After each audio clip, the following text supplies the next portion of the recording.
Hi everyone.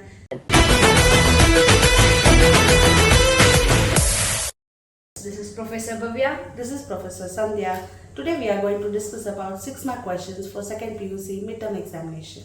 As we know that under part D, we have 7 6 marks questions. Out of 7, we need to attend 4 questions. So 4 into 6, 24 marks. So let us start with the first question. Law of diminishing marginal utility.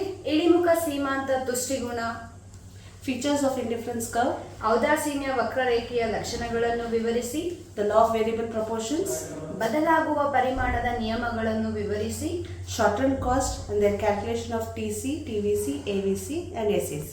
ಅಲ್ಪಾವಧಿ ವೆಚ್ಚವನ್ನು ಕಂಡುಹಿಡಿಯುವುದು. ಅದರಲ್ಲಿ TVC, TC, AVC ಮತ್ತು SAC ಅನ್ನು ಕಂಡುಹಿಡಿಯುವುದು.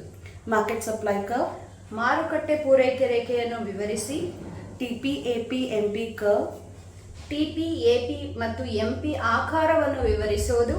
Simultaneous shift in demand and supply curve. ಬೇಡಿಕೆ ಮತ್ತು ಪೂರೈಕೆಯ ಏಕಕಾಲದ ಪಲ್ಲಟವನ್ನು ವಿವರಿಸುವುದು. Calculation of MR and MC approach. MR ಮತ್ತು MC ಅನುಸೂಚಿಯನ್ನು ಕಂಡುಹಿಡಿಯುವುದು. TR, TC approach. TR ಮತ್ತು TC ರೇಖೆಗಳ ಬಳಕೆಯಿಂದ ಏಕಸೌಮ್ಯ ಉದ್ಯಮ ಘಟಕದ ಸಮತೋಲನವನ್ನು ವಿವರಿಸುವುದು. Demand and supply calculation.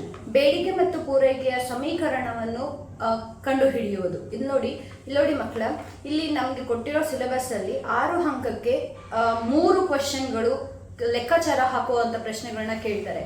ಈ 3 ಕ್ವಶನ್ಗಳಲ್ಲಿ ಯಾವ್ದಾದ್ರು ಒಂದನ್ನ ನಾವು ಕ್ವಶನ್ ಪೇಪರ್ ಅಲ್ಲಿ ನೋಡ್ಬೋದಾಗುತ್ತೆ. ಸೊ ಅದಕ್ಕೋಸ್ಕರ ಈ 3ನ್ನ ನೀವು ತಪ್ಪದೆ ಕಲ್ತ್ಕೊಳ್ಬೇಕಾಗುತ್ತೆ. Thank you.